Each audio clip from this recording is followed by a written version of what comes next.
Hello guys, আশা করি সবাই ভালো আছেন। তো ইন্ডিয়ান ভিসা সম্পর্কে কিছু তথ্য দেব আপনাদের মাঝে। এই মুহূর্তে ভারতে বাংলাদেশিদের জন্য খুবই কড়াকড়ি চলছে। কারণ যে সকল অবৈধ বাংলাদেশি ভারতে আছে তাদেরকে কিন্তু আবারও অভিযান চালিয়ে ধরে কিন্তু বাংলাদেশে ফেরত দেওয়া হচ্ছে। যারা বাংলাদেশি নাগরিক অবৈধ আছে ভারতে, তাদের কিন্তু কঠোর হস্তে অভিযান চালিয়ে তাদেরকে ধরছে এবং বাংলাদেশে কিন্তু ফেরত পাঠাচ্ছে।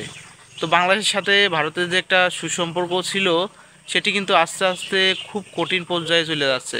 কবে নাগাদ ট্যুরিস্ট ভিসা খুলবে কেউ কিন্তু বলতে পারবে না এই মুহূর্তে। কারণ যে অবস্থা, ট্যুরিস্ট ভিসা সত্যি আশা বাদ দিয়ে দিয়েছে অনেক দিন আগে থেকেই। তবুও আপনাদের মাঝে কিছু কিছু তথ্য পাই, সেগুলোই শেয়ার করি। তো এই মুহূর্তে যারা ট্যুরিস্ট ভিসার আশা করছেন তারা অবশ্যই এই আশাটি বাদ দেন। আপনারা পারলে যদি খুব প্রয়োজন থাকে তাহলে মেডিকেল ভিসা নিয়ে যেতে পারেন বা অন্যান্য ভিসা নিয়ে যেতে পারেন। তবুও কিন্তু খুব সমস্যা হচ্ছে এই মুহূর্তে, বর্ডারে খুব ঝামেলা করছে। তবে মেডিকেল ভিসা বা অন্যান্য ভিসা নিয়ে গেলে আপনার যদি ভিসা ঠিক থাকে তাহলে কিন্তু ভারতে গেলে কোনো সমস্যা হবে না। অনেকেই কিন্তু ভয় পেতে পারে যে অভিযান চলছে, অভিযানের মধ্যে কিন্তু কোনো সমস্যা হবে কি না হবে।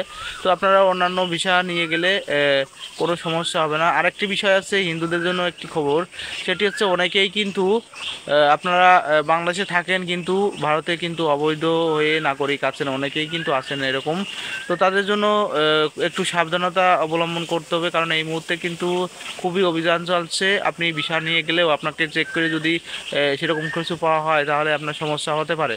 অতএব কিছু কিছু হিন্দু আছে, একটু সাবধানতা অবলম্বন করবেন এই মুহূর্তে। ভারতে না যাওয়াই ভালো তাদের জন্য, যাদের দু দেশেরই ডকুমেন্ট আছে।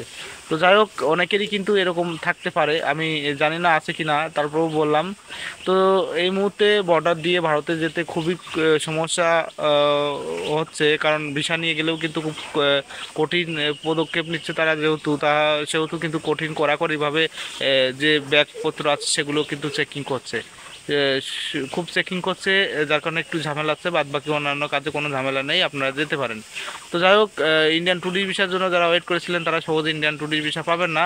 তো আর কবে নাগাদ খুলবে সেটাও কিন্তু বলা সম্ভব না, কারণ যে অবস্থা দেখছি তাতে সহজে ইন্ডিয়ান ট্যুরিস্ট ভিসা খুলবে না। তো ভিডিওটি ভালো লাগলে লাইক কমেন্ট শেয়ার করবেন এবং আমার চ্যানেলটি সাবস্ক্রাইব করবেন।